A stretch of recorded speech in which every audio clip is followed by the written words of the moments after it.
अस्सलाम वालेकुम, मैं हूं ज़ना खान और मेरे साथ इस वक्त मौजूद हैं नदीम अब्बास खान। अस्सलाम वालेकुम सर। जी वालेकुम सलाम। कैसे हैं सर आप? बिल्कुल ठीक, आप सुनाइए। सर शुक्र अल्हम्दुलिल्लाह। अच्छा सर, मुझे ये बताएं कि गायकी में तो एक बड़ा नाम है ही, आप माशाल्लाह क्यूट बहुत हैं। इसका क्या राज है?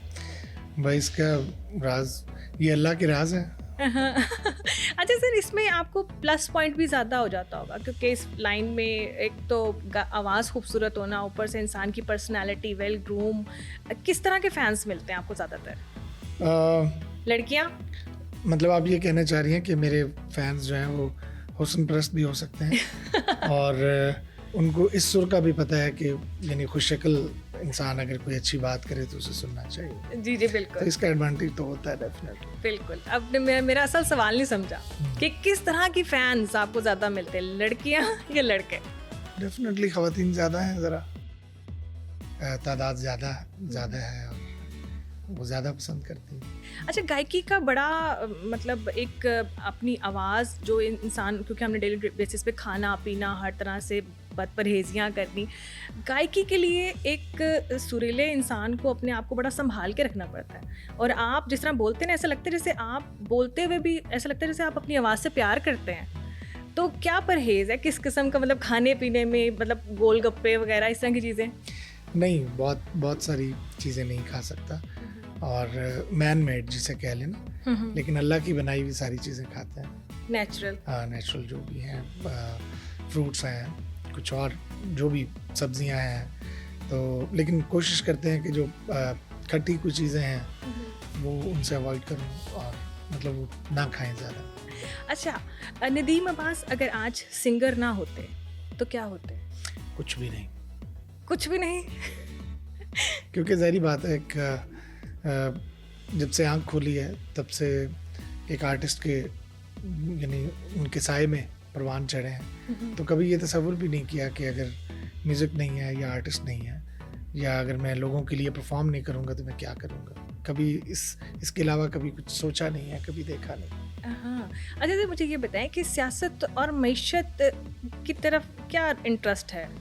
बहुत कम, मुझे पॉलिटिक्स का बहुत ही कम पता होता है और क्योंकि मेरा बहुत सारा वक्त जो है, जब हम लोग शोज़ नहीं कर रहे होते तो या रिकॉर्डिंग्स कर रहे होते हैं और या फिर मैं अपनी म्यूज़िक की उसी तगोदो में होता हूँ।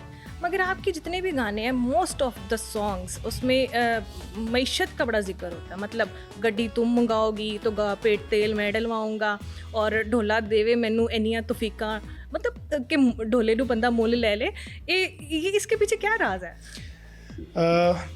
ये पहला गाना जो है वो तो है कंट्रीब्यूशन का, कि उसमें वो कंट्रीब्यूशन करना चाह रही है और मांग भी रही है और कंट्रीब्यूशन वो कह रही है कि मैं कंट्रीब्यूशन ज़रूर करूँगी किसी भी रिश्ते में, किसी माशरे में, किसी फ़न में, किसी भी कोई एक बेहतरीन जो कौम होती है वो तब तक एक अच्छा माशरा नहीं बनती जब तक हर बंदा अपनी कंट्रीब्यूशन नहीं करता। तो इसका मैसेज है कंट्रीब्यूशन का कि गड्डी तू मंगा दे तेल मैं पवा दूँ। कि मतलब कंट्रीब्यूशन जब तक नहीं होगी, जब आप अपना हिस्सा डालते हैं चाहे वो मोहब्बत ही हो, तो उसके अंदर भी बरकत पैदा होती है और आप वो फिर खुदा भी उसे कामयाब कर देता है। सर आप ना आजकल के दौर को बहुत समझते हैं और ये जो अगला गाना आपने बनाया है कि अल्लाह देवे मैनू इन्नियां तौफीकां ढोले नू बंदा मुल ले ले, मतलब इसका क्या वो है? चाहे जाने की जो ख्वाहिश है ये एक बड़ी ही जानलेवा ख्वाहिश होती है और इसमें फिर कई दफ़ा यानी आप महबूब को, वो अक्सर हमारे यहाँ बड़े बड़े बिल बोर्ड्स लगे होते हैं, महबूब आपके कदमों में। ये पढ़ें और उससे ये होता है और मतलब ठीक होगा, वो भी लोगों का एक कॉन्सेप्ट है, 100% ठीक है। लोग उनको फॉलो भी करते हैं और वो सारा कुछ, लेकिन ये जो ख्वाहिश है ना महबूब को अपना कर लेने की, यानी उसमें इस दुनिया में सबसे कीमती जो समझी जाती है, जो चीज़ जिस पे लोग अपनी जान पे खेल जाते हैं, वो पैसा है। बिल्कुल। और वो जो पैसा है वो कहता है कि मैं वो भी देने के लिए तैयार हूँ, लेकिन अगर महबूब मेरा हो जाए। हाँ, पैसे से बंदा महबूब खरीद सकता है। हालांकि यानी ये प्रैक्टिकली जो असल मोहब्बत है वो पैसे से तो मिलती नहीं। बिल्कुल है। लेकिन जिस मोहब्बत की शायद लोगों को तलाश है वो मिल भी जाती है। आप इस दौर की बात करते हैं। मैं इस दौर की बात कर रहा हूँ। ये शायरी कौन करता है? ये डिफरेंट शायरों ने भी लिखी हैं, कुछ मेरी अपनी लाइन्स हैं, कुछ मैं खुद लिखता हूँ। क्या चीज़ शौक से गाते हैं? मतलब ये तो एक मतलब समझे ये वायरल होने वाली गाने हैं जिस तरह से आपने ये गाए हैं, और उसके अलावा हट के क्या चीज़ शौक से गाते हैं? मुझे सूफ़ी म्यूज़िक मैं बहुत सुनता हूँ, और उसको अपने लिए कभी कभी गज़ल मुझे बहुत पसंद है, और फिर उसके बाद जो फोक है वो तो है ही, वो तो हमारा एक अपना रंग है फोक का, लेकिन गज़ल और कव्वाली जो है वो मुझे बहुत अच्छी लगती है। अच्छा, सूफ़ी म्यूज़िक कहते हैं एक थेरेपी भी है, आप उसको कैसे लेते हैं?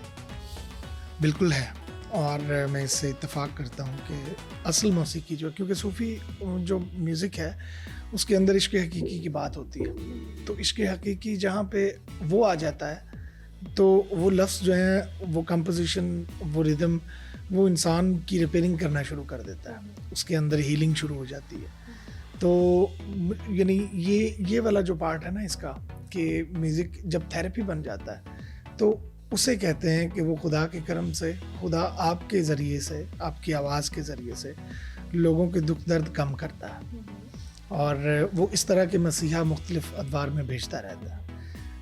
अगर वो दुनिया में परेशानियां हैं लोगों को, तो दुनिया में उनके मदावे भी मौजूद होते हैं, और शायद माशरे की जो एक पल्स होती है, जो उसके ज़ख्म होते हैं, जो उसके दर्द होते हैं, तो आर्टिस्ट उसका एक बड़ा रोल प्ले करता है उसमें, उनके दुख और सुख को सेलिब्रेट करने के लिए।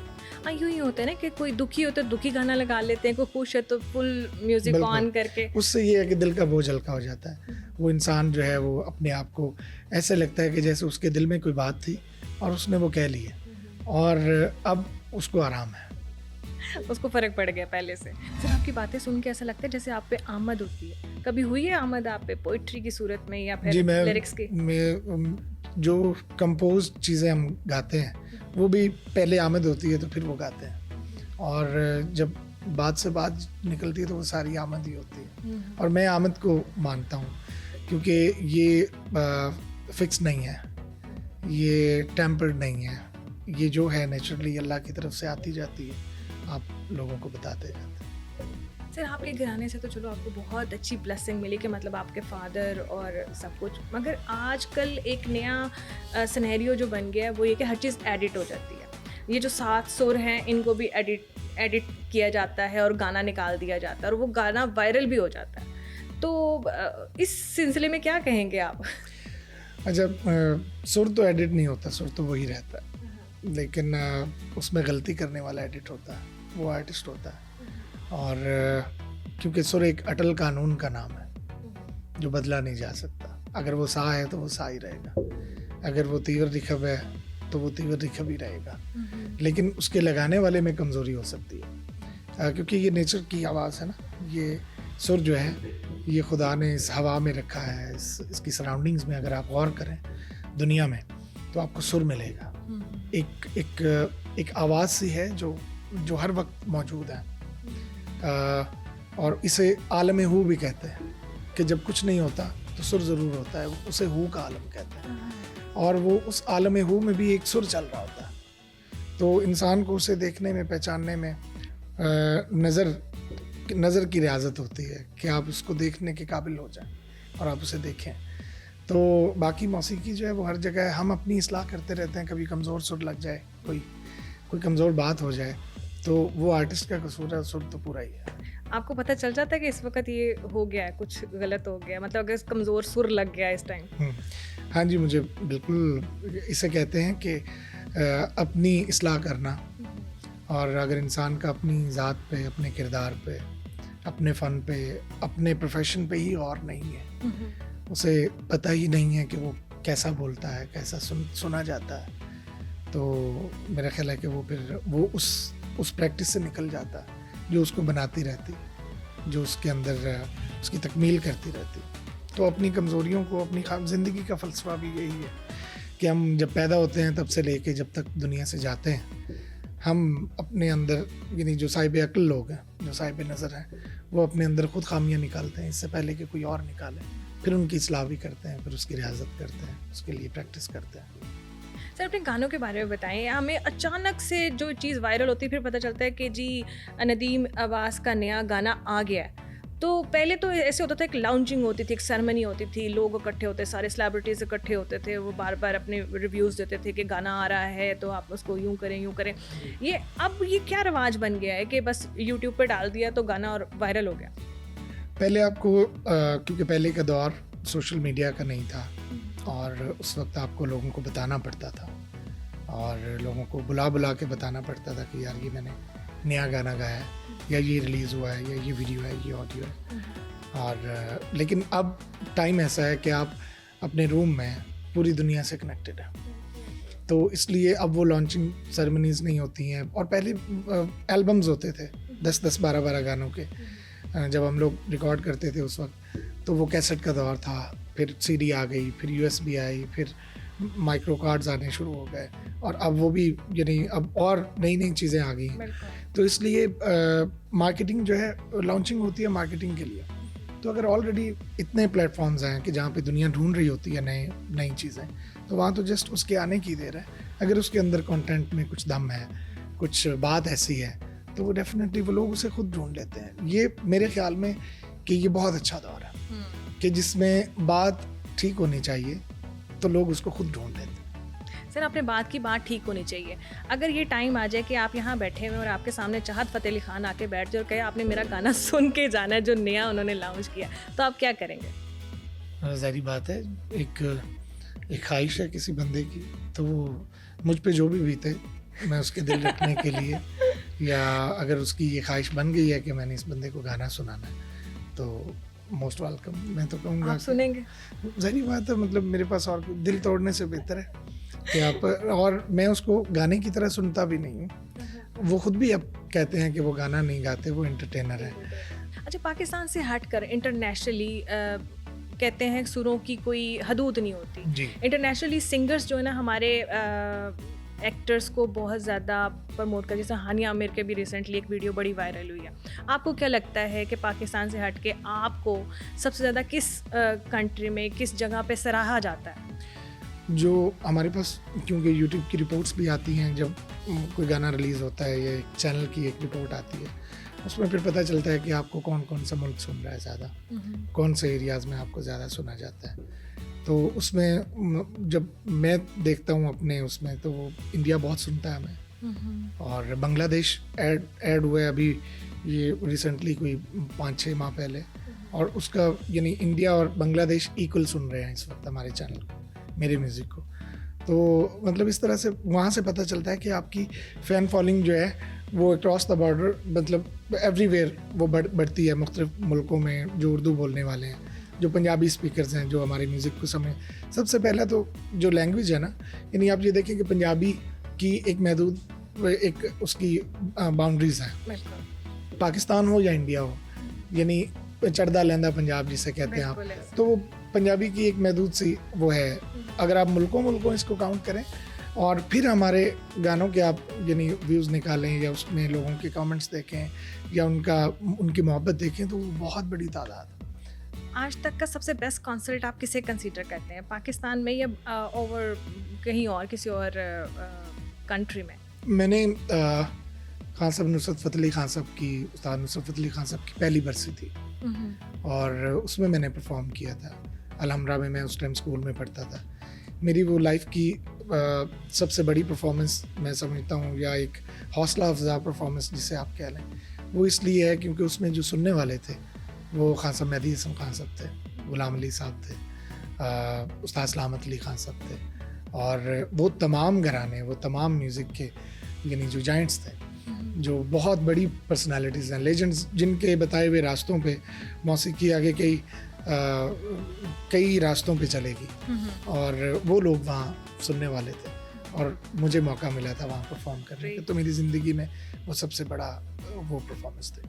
और उसके बाद क्या आपको रिस्पांस मिला उसमें? मतलब मुझे बहुत बड़े बड़े लोगों ने, उस्ताद सलामत अली खान साहब ने मुझे बुलाया, बैक स्टेज बैठे हुए थे, तो मैं उस टाइम बिल्कुल यंग स्कूल गोइंग बच्चा था, तो उन्होंने मुझे बुला के मुझे बहुत प्यार दिया, मुझे बहुत बड़ी दुआ दी। उन्होंने कहा बेटा आपने इसको छोड़ना नहीं, और आप इंशाल्लाह एक मकाम पाएंगे अपनी फील्ड में।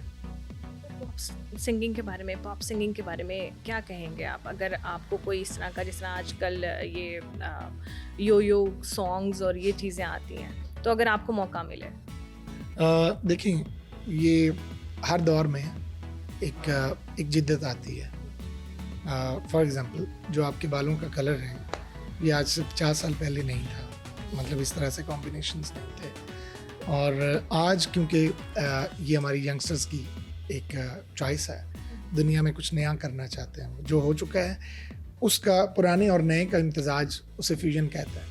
वो फ्यूजन करके नए नए तजुर्बात करते हैं कि अगर गोल्डन बाल हैं तो अगर थोड़े से ग्रीन कर लिए जाएँ एज से तो कैसे लगेंगे। ये तजुर्बा पहले नहीं हुआ। आज के दौर में लोगों में हौसला है, लोग यानी इसको अपनी ओन करते हैं, काफ़ी सारे कॉम्बिनेशंस को। तो म्यूज़िक भी इसी तरह है, यानी उसमें जो पॉप म्यूज़िक है या जो हिप हॉप है, जैसे रैपर्स हैं, वो एक बहुत बड़ा ट्रेंड है।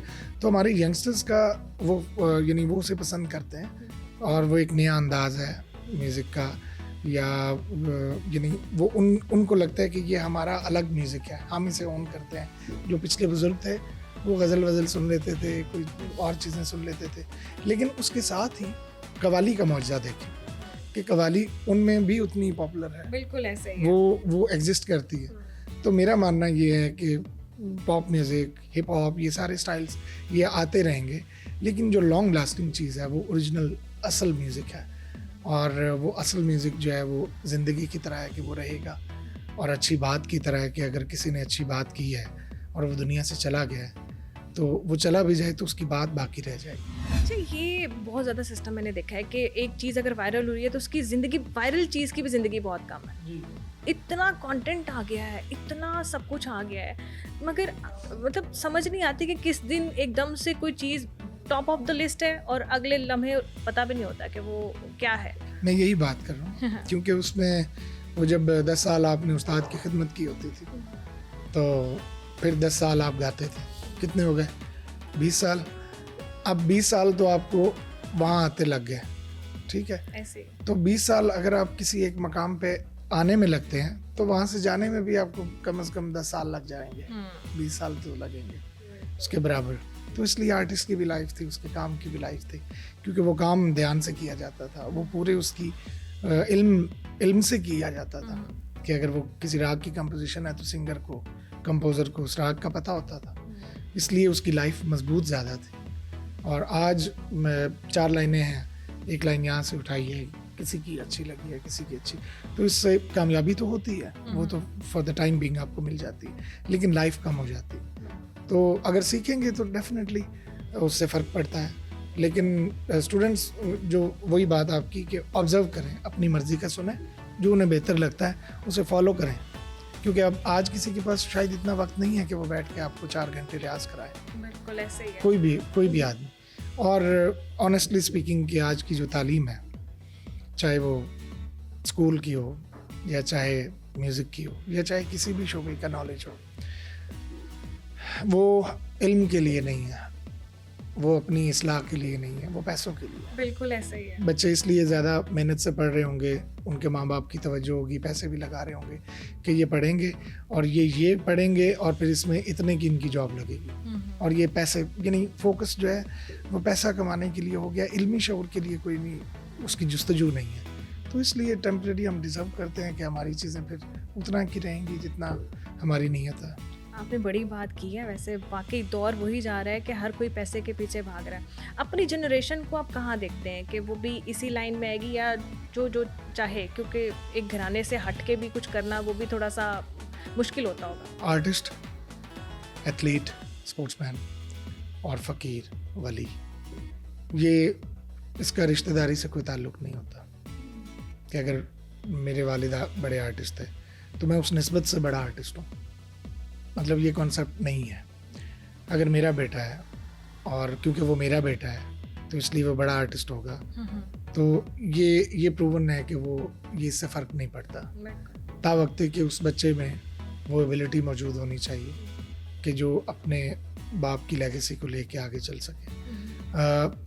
वो नाम हेल्प आउट ज़रूर करता है आपको तारुफ के लिए, लेकिन तारुफ के बाद जो आपकी परफॉर्मेंस, जो आपका जो प्रैक्टिकल है, जो आप खुद जो वर्थ रखते हैं, वो लोगों में ज़रूर आती है और वो उसी के नंबर होते हैं और उसी की रेटिंग होती है। और अगर आपके अंदर खुदा ने अपने वालिद जैसी सलाहियत डाल दी है इनाम के तौर पे, तो वो नाम, आप उस नाम को और बड़ा करके आगे लेके चले जा सकते हैं। तो अगर वो एबिलिटी नहीं है तो सिर्फ रिश्तेदारी की बुनियाद पे आप एक हद तक लोगों की सिंपैथी तो मिल जाती है, लेकिन वो जो आर्ट की वो जो एक गुंजाइश है, वो जो एक जगह है लोगों के दिलों में और घर बनाने की, वो नहीं होती।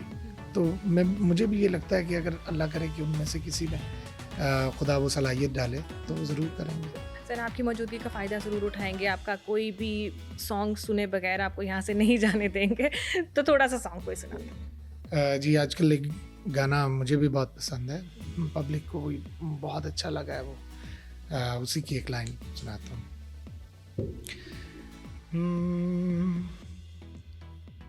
जे मैं एक सजावा ते तू किए, जे मैं एक सजावा ते तू किए, जे मैं बेवफा ते तू किए, जे मैं बेवफा हाँ ते तू की।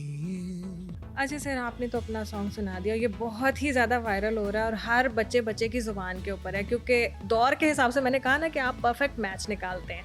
अच्छा, मेरी आपसे ये भी रिक्वेस्ट है कि आप अपने वालिद साहब का कोई सॉन्ग सुनाएं। हाँ जी, उनका एक गीत मुझे बहुत पसंद है और मैं छम छम नचदी फिरां, छम छम नचदी फिरां, बोले चिच विच सजना दा चला, वे तेरी हुंदी मैं मर जा, तेरी हुंदी मैं मर जा, तेनू कुछ भी ना होवे खैरी सल्ला, छम छम नचदी फिरां। ग्रेट, माशाल्लाह, बहुत ही खूबसूरत। आपने आज ना अपने वालिद साहब को भी यहाँ पर ताज़ा कर दिया, उनकी यादों को ताज़ा कर दिया। आपके साथ बहुत अच्छा लगा। इसके साथ ही मुझे सना को इजाज़त दीजिए, फिर मिलेंगे नेक्स्ट ब्रॉडकास्ट में, तब तक के लिए अल्लाह हाफ़िज़।